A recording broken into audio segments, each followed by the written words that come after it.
안녕하세요. 중단기의 이선아 강사입니다. 자, 오늘은 여름방학을 맞아서 여러분들 경찰 외사 준비하시는 분들이 어떻게 공부를 하면 좋을지에 대해서 좀 소개를 해드리려고 합니다.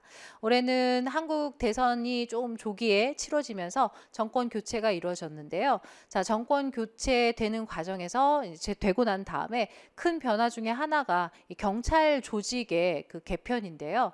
자, 해경과 육경에 올해 좀 큰 변화가 있을 것으로 예상됩니다. 자, 이 변화의 기회를 잘 잡으셔서 올해 여러분들 경찰 외사에서 좋은 결과를 얻으시기를 기도하겠습니다. 경찰 외사는 어떤 식으로 그러면 공부를 하면 좋을지 제가 이제 어떻게 잘 설명을 드릴까 좀 고민을 해봤는데요. 한 1년 정도 가르쳐 보니 좀 주기별로 이렇게 공부를 포인트를 맞춰서 하시면 좋을 것 같다라는 생각에 제가 좀 소개를 해드릴게요. 일단 1월부터 5월까지 여러분들이 초반이잖아요. 경찰 외사는 일단은 번역 시험에 합격하셔야 되기 때문에 다양한 어휘들을 여러분들이 익숙하게 익히시는 게 되게 관건이에요. 그래서 경찰 외사 시험은 특히나 어휘에서 승부가 난다라고 해도 과언이 아닙니다. 그래서 단어가 대단히 중요합니다. 그래서 1월부터 5월까지는 여러분들이 경찰 시험 대비하기 위한 어휘들을 익히셔야 되고, 그렇다고 해서 뭐 단어집만 사서 열심히 단어만 보시라는 게 아니라 많은 중국어 문장들을 보면서 이제 그 안에 나오는 어휘들이 어떻게 쓰이는지 이걸 끝까지 다 보시라는 겁니다. 그래서 그렇게 해서 다양한 분야들의 어휘들을 익히셔야 됩니다. 그러려면 역시 중국어 문장이나 보셔야 되는 그 문장들을 다양하게 보셔야 돼서 편식하시면 안 돼요. 내가 좋아하는 것만 골라서 보시면 안 되고요. 자, 어떤 분야의 문장이 시험에 출제될지 모릅니다. 그렇기 때문에 여러분들 다양한 문장들 좀 어렵더라도 다양한 문장들을 보고 자, 고급 어휘들을 자꾸 익혀두시는 연습을 1월부터 5월 초에 좀 열심히 바짝 해 두셔야 돼요.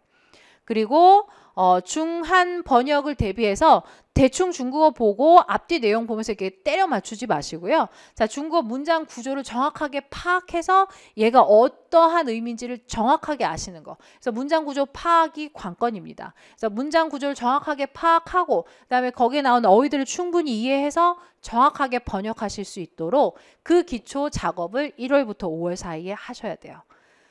그러면 6월부터 이제 8월이죠. 보통 작년에 이제 육경과 해경이 9월쯤에 시험을 봤어요.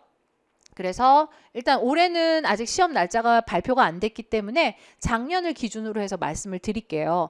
그래서 5월까지는 기초 작업을 좀 하신 다음에 6월부터 8월까지는 이제 여러분들이 다양한 중국어 문장 보면서 구조도 파악해서 중간에 이제 어느 정도 기본 잡히셨어요. 그러면 6월부터 8월까지는 한중 번역을 조금 더 비중을 늘리셔야 됩니다. 그래서 한중 비중에 이제 그동안에 배웠던 어휘들을 가지고 한국어를 중국어로 옮기실 때 좀 더 세련되고 중국어스러운 표현들을 자꾸 고민하면서 한중 번역을 좀 신경을 쓰시면 좋습니다.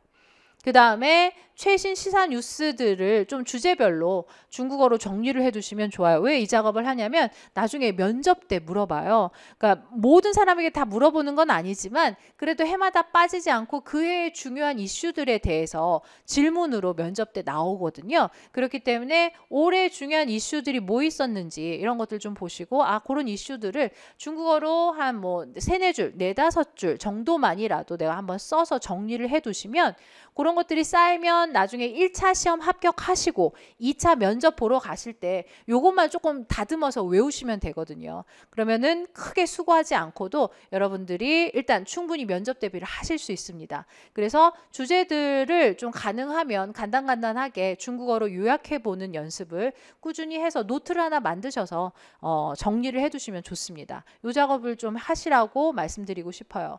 그 다음에 6월부터 8월까지 이제 실전 모의고사 연습을 슬슬 들어가면 좋습니다. 그래서 9월 죄송해요. 자, 그래서 슬슬 들어가는 게 아니라 이때는 좀 빡세게 들어가야겠는데요. 왜냐하면 9월이 시험이니까 이제 이때부터 한 8월부터는 실전처럼 시간 정해놓고 번역, 중한 번역, 한중 번역 얼마만큼 써내는지 이 연습들을 하셔서 내가 시험장 갔을 때 적어도 요 정도 지문과 요 정도 난이도, 이 정도 분량의 문장들은 얼마 안에 쓰겠다라는 이런 시간적인 계산까지 나올 수 있으면 좋습니다. 그래서 실전 모의고사 연습을 좀 7월, 8월에 바짝 하시면 좋겠어요. 그렇게 해서 시험 대비를 좀 하시고요. 그래서 이제 시험을 9월 달에 작년에 봤거든요. 시험이 1차 시험, 번역 시험이 끝난 다음에 그 다음에 뭐 하느냐? 이제 체력 가야겠죠. 체력 그 시험을 보셔야 되는데, 자, 그 경찰이 체력 시험을 예전에는 옆에서 이제 사람이 체크해 줬었는데요.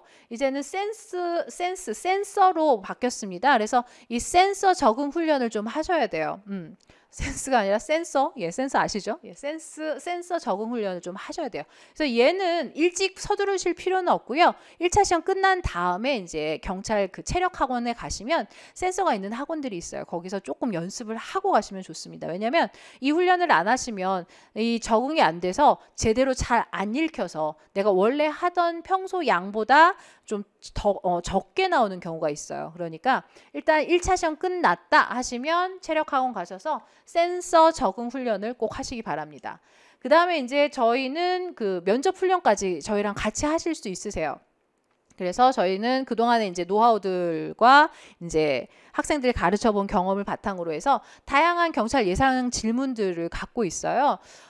그걸 가지고 이제 충분하게 1대1 면접부터 해서 1대 다수, 그룹 면접 뭐 등등 아니면 압박 면접 이런 면접들을 저희가 다양하게 훈련을 시켜드립니다. 그래서 9월, 10월 요 때에는 1차 시험이 끝나고 나서는 체력 마지막 그 점검하시고요. 면접 대비 꼼꼼하게 하셔야 됩니다. 자, 그렇게 진행된다는 거 좀 알고 계시고 포인트를 그렇다면 어디에 맞춰서 내가 좀 더 준비해야 되는지 체크하시기 바래요. 자, 그 다음에 팁을 좀 드리자면 자, 한중 중한 번역 시험은요. 여러분들이 조금 전략적으로 접근하실 필요도 있으세요. 일단 내가 중한 번역을 아주 거의 뭐 90% 이상 완벽하게 한다 하시는 분들은 일단 시험장 가서 받으셨을 때 먼저 잘할 수 있는 것부터 빨리 번역하시고 조금 시간이 걸리는 것들은 충분히 시간 확보해서 하셔도 좋고요. 어떤 분들은 내가 잘할 수 있는 걸 충분히 시간을 투자해서 잘해 놓은 다음에 그다음 좀 어려운 것들은 일단 기본 정도만 하자라고 해서 또 접근하시거든요. 그러니까 나의 지금 수준과 상황에 맞게끔 한중을 먼저 할 건지 중한을 먼저 할 건지 좀 전략적으로 접근해서 점수를 따는 거 요걸 좀 고민하시면 좋겠고요. 그다음 번역 시험도 점수가 다 다릅니다. 지문마다 난이도에 따라서 점수가 다르거든요. 가능하면 점수 많은 게 어렵겠죠. 그래서 어려운 걸 좀 충분히 해서 최대한 점수를 따시고 그 다음에 쉬운 거 빨리빨리 하시는 것도 좋고요. 또 어떤 분들은 일단 쉬운 것부터 빨리 해놓은 다음에 내가 어려운 것들 충분히 시간 갖고 풀겠다 하시는 분들이 있으세요. 그래서 본인의 스타일을 시험 보기 전까지 좀 확실하게 아셔서 시험장 갔을 때 당황하지 않고 딱 먼저 본인이 잘할 수 있는 것부터 전략적으로 답안지 쓰실 수 있게끔 전략을 세우고 가셔야 됩니다. 아시겠죠? 다음 기초 체력 준비는요 좀 5월부터 하시면 좋습니다. 1차 시험 끝난 다음에는 이제 전문 그 체력 학원에 가셔서 센서 적응 훈련 하셔야 되지만 자 5월 달부터는 그냥 기초 체력 말 그대로 그 간단한 헬스장 가서 윗몸 일으키기 하시고 그다음에 뭐 악력이라든지 아니면 뭐 달리기 이런 것들을 하셔서 체력 준비하시면 되고요. 아니면 주말에 등산 정도 하시면서 체력 시험을 대비할 수 있는 기초 체력을 한 5월부터 좀 서서히 준비를 하시면 좋겠어요. 그리고 1차 시험이 끝나면 체력 시험에서 바짝 몸 만드시면 자, 시험에 합격하실 수 있거든요. 그래서 근데 1차 시험 끝나고 바로 그 한 달 안에 만들려고 하시면 여학생분들은 좀 힘들어 하세요. 그렇기 때문에 여학생분들은 가능하면 5월부터 체력도 조금씩 병행해서 준비를 하시는 게 좋습니다. 그 다음 그 경찰에서 요구하는 가산점은 최대한 목록 체크하셔서요.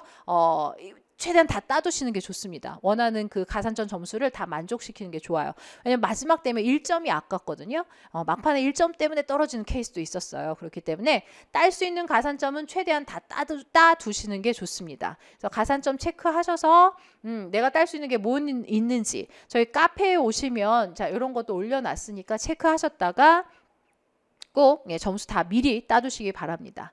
그 다음에 나중에 이제 시험 원서 접수할 때 중국에서 해외에서 그 학교 졸업한 친구들은 공증을 받아오라고 합니다. 근데 이 공증하는데 시간이 좀 걸려요. 그렇기 때문에 미리 알아보시고 필요한 서류는 공증 받아두시는 거. 나중에 시간 촉박해서 이거 제출 못해서 시험 못 보시는 경우도 있기 때문에 이런 거 다 알아두셔서 미리 준비해 두시기 바래요.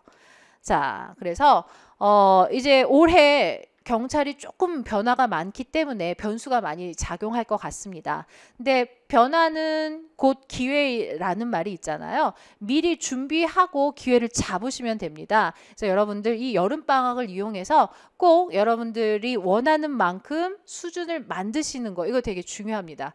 그리고 올해 해경 같은 경우에는 여느 해보다 좀 더 많은 인원을 뽑을 거예요. 그렇기 때문에 두세 달이라도 조금 이 공부를 하시고 좀 훈련을 받으신 분들은 시험장 갔을 때 아무래도 좀 더 경쟁력 있는 답안지를 내실 수 있으세요. 그렇기 때문에 뭐 두세 달 남았는데 이제 해서 되겠어 하지 마시고 두세 달이라도 최선을 다해서 한번 도전해 보시면 올해 경찰의 이 변화에 여러분이 최대 수혜자가 될 수도 있습니다. 그래서 포기하지 마시고 7, 8월 방학 되시면 일단 저희 인강을 통해서 공부해 보셔도 좋겠고요. 아니면 인강으로 조금 부족하다 싶으신 분들은 저희 중단기 학원 오셔서 빨리 합류하셔서 마무리 같이 공부하시면 좋겠습니다. 아무쪼록 여러분들의 경찰회사 합격을 기원합니다. 화이팅!